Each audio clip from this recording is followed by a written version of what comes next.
ಎಲ್ಲ ನನ್ನ ಆತ್ಮೀಯ ಹಾಗೂ ಪ್ರೀತಿಯ ಕುಣಿಗಲ್ ತಾಲೂಕಿನ ಪ್ರಮುಖ ಮುಖಂಡರೇ, ಪಕ್ಷದ ಎಲ್ಲ ನಿಷ್ಠಾವಂತ ಕಟ್ಟಾಳುಗಳೇ, ಎಲ್ಲ ನಮ್ಮ ಪ್ರೀತಿಯ ಕಾರ್ಯಕರ್ತ ಬಂಧುಗಳೇ, ವೇದಿಕೆ ಮೇಲೆ ಆಸೀನರಾಗಿರ್ತಕ್ಕಂಥ ಕುಣಿಗಲ್ ತಾಲೂಕಿನ ಮಾಜಿ ಶಾಸಕರು, ಮಾಜಿ ಸಚಿವರು, ಹಿರಿಯಕರು, ಅನುಭವಿಗಳು, ಜೊತೆಯಲ್ಲಿ ನಮ್ಮ ಪಕ್ಷದ ವರಿಷ್ಠರು ಸನ್ಮಾನ್ಯ ದೇವೇಗೌಡರು ಸಾಹೇಬರ ಜೊತೆಯಲ್ಲಿ ಹೆಗಲಿಗೆ ಹೆಗಲು ಕೊಟ್ಕೊಂಡು ಕುಣಿಗಲ್ ತಾಲೂಕಿನಲ್ಲಿ ನಾನು ಹೋಗ್ತಾ ಹೋಗ್ತಾ ಇನ್ನೂ ಮಾತನಾಡ್ತೇನೆ. ಆದರೆ ಬಹಳ ಚೊಕ್ದಾಗಿ ಹೇಳಬೇಕು ಅಂತಕ್ಕಂಥದ್ದಾದರೆ, ಇವತ್ತು ನಮ್ಮಂಥ ಯುವ ಪೀಳಿಗೆಗೆ ಡಿ ನಾಗರಾಜಣ್ಣ ಅವರು ಒಂದು ರೀತಿ ಕುಣಿಗಲ್ ತಾಲೂಕಿನಲ್ಲಿ ಅತ್ಯಂತ ಒಂದು ಸ್ಫೂರ್ತಿದಾಯಕವಾದಂಥ ಒಂದು ನಾಯಕರು ಅಂತಕ್ಕಂಥದ್ದನ್ನ ಈ ಸಂದರ್ಭದಲ್ಲಿ ನಾನು ತಿಳಿಸ್ಲಿಕ್ಕೆ ಬಯಸ್ತೇನೆ. ಪ್ರಾಸ್ತಾವಿಕವಾಗಿ ನಮ್ಮೆಲ್ಲರನ್ನು ಉದ್ದೇಶಿಸಿ ತಾಲೂಕು ಅಧ್ಯಕ್ಷರು, ಕ್ರಿಯಾಶೀಲ ಯುವಕ, ಭವಿಷ್ಯದಲ್ಲಿ ಇಂಥ ಯುವಕರು ರಾಜಕಾರಣದಲ್ಲಿ ನಮ್ಮಂಥ ಯುವಕರ ಜೊತೆಯಲ್ಲಿ ಪಕ್ಷ ಕಟ್ತಕ್ಕಂಥದ್ದು ಆಗಬೇಕು ಅಂತಕ್ಕಂಥದ್ದು ನನ್ನ ವೈಯಕ್ತಿಕ ಒಂದು ಅಭಿಪ್ರಾಯ ಮತ್ತು ಅಭಿಲಾಷೆ. ಜಗಣ್ಣ ಅವರು ನಾನು ನೋಡಿದ್ದೀನಿ, ಬಹಳ ಸಕ್ರಿಯ ಹುಡುಗ. ಯಾವುದೇ ಕೆಲಸ ಇರಲಿ, ಪಕ್ಷದ ಕೆಲಸ ಅಚ್ಚುಕಟ್ಟಾಗೆ,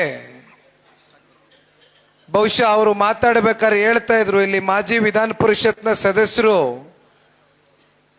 ನಮ್ಮ ಮಾರ್ಗದರ್ಶಕರು ಆಗಿರ್ತಕ್ಕಂಥ ಹಿರಿಯಕರು ತಿಪ್ಪೇಸ್ವಾಮಣ್ಣವರು ಕೂತಿದ್ದಾರೆ. ಅವ್ರ ಬಗ್ಗೆ ನಾನು ನಿಮಗೆ ಹೇಳಬೇಕಾಗಿಲ್ಲ, ಯಾಕೆಂದ್ರೆ ನಾನು ಹುಟ್ಟೋದಕ್ಕಿಂತ ಮುಂಚಿತವಾಗೇನೆ ಸನ್ಮಾನ್ಯ ದೇವೇಗೌಡರು ಸಾಹೇಬ್ರ ಜೊತೆಲಿ ಅವರು ಪ್ರಧಾನಮಂತ್ರಿಗಳಾದಾಗ 96ರಲ್ಲಿ PM ಆಫೀಸಲ್ಲಿ ಅವ್ರ ಜೊತೆಯಲ್ಲಿ ಕೆಲಸ ಮಾಡಿ ಬಂದಂಥವ್ರು. ಇವತ್ತು ಏನಾದರೂ ನಮ್ಮ ಪಕ್ಷ JP ಭವನ ಏನಾದರೂ ಇವತ್ತಿಗೂ ಒಂದು ವ್ಯವಸ್ಥಿತವಾಗಿ ನಡೀತಾ ಇದೆ ಅಂತಕ್ಕಂಥದ್ದಾದರೆ ಅದಕ್ಕೆ ಮೂಲ ಕಾರಣಕರ್ತರು, ಮೂಲ ಪುರುಷರು ನಮ್ಮ ತಿಪ್ಪೇಸ್ವಾಮಣ್ಣ ಅವರು ಅಂತಕ್ಕಂಥದ್ದನ್ನ ಈ ಸಂದರ್ಭದಲ್ಲಿ ನಾನು ಹೇಳಬೇಕಾಗ್ತದೆ.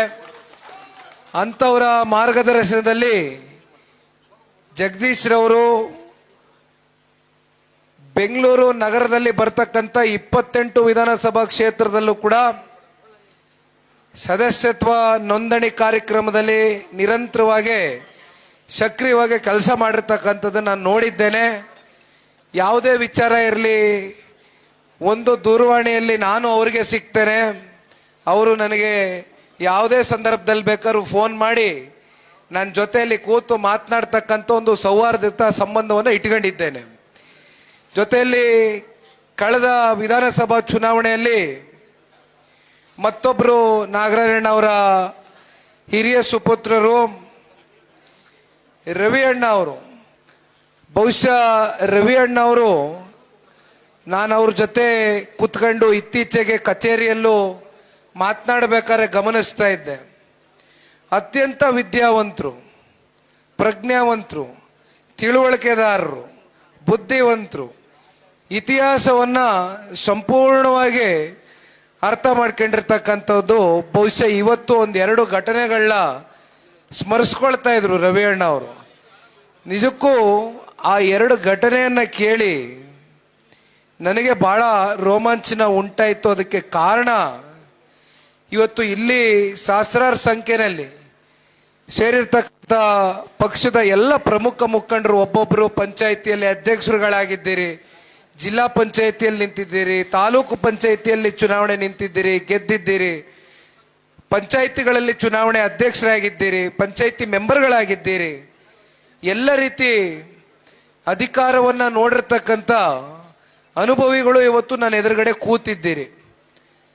ಆದರೆ ರವಿ ಅಣ್ಣ ಅವರು ಒಂದು ಮಾತನ್ನು ಹೇಳಿದ್ರು, ಯಾರೂ ಇಲ್ಲದೆ ಹೋದಂಥ ಸಂದರ್ಭದಲ್ಲಿ ಕೇವಲ 5 ಜನ ನಾಗರಾಜಣ್ಣ ಅವರ ನೇತೃತ್ವದಲ್ಲಿ ಸನ್ಮಾನ್ಯ ದೇವೇಗೌಡರು ಸಾಹೇಬರ ನಾಯಕತ್ವದ ಅಡಿ ಅಂದು ದೇವೇಗೌಡರು ಸಾಹೇಬರು ಕುಣಿಗಲ್ಗೆ ಪದಾರ್ಪಣೆ ಮಾಡಿದಂಥ ಸಂದರ್ಭದಲ್ಲಿ ಕೇವಲ 5 ಜನ ಇವತ್ತು ಪಕ್ಷವನ್ನ ಕಟ್ಟಿ ಇವತ್ತು ಇಲ್ಲಿ ನೋಡಿದ್ರೆ ಬಹುಶಃ ಇನ್ನೂ ಸಾಕಷ್ಟು ಜನ ಇದ್ರು ಅಂತ ನಾಗರಾಜಣ್ಣ ನನ್ನ ಹತ್ರ ನೀವು ಇನ್ನೊಂದು ಸ್ವಲ್ಪ ಟೈಮು ಕೀಪಪ್ ಮಾಡ್ಕೊಳ್ಬೇಕು ಅಂತಕ್ಕಂಥದ್ದು ಹೇಳ್ತಾ ಇದ್ರು. ಆದರೆ ನಮ್ಮ ಪಕ್ಷದಲ್ಲಿ ಅದು ಬಹುಶಃ ಕುಮಾರಣ್ಣನಿಂದ ದೊಡ್ಡ ಸಾಹೇಬ್ರಿಂದ ನಾವು ನೋಡ್ಕೊಂಡು ಬರ್ತಾನೆ ಇದ್ದೀವಿ. ಅಂಜನಪ್ಪನವ್ರು ನಗ್ತಾರೆ, ನಮ್ಮ ಜಿಲ್ಲಾಧ್ಯಕ್ಷರು. ಅವರು ಬಹಳ ಹಿರಿಯಕರು, ಹಲವಾರು ವರ್ಷದಿಂದ ಜಿಲ್ಲಾಧ್ಯಕ್ಷರ ಕೆಲಸ ಮಾಡ್ತಾ ಇದ್ದಾರೆ, ಬಹಳ ಸಕ್ರಿಯರು, ಅವ್ರಿಗೆ ಗೊತ್ತಿದೆ ಎಲ್ಲ.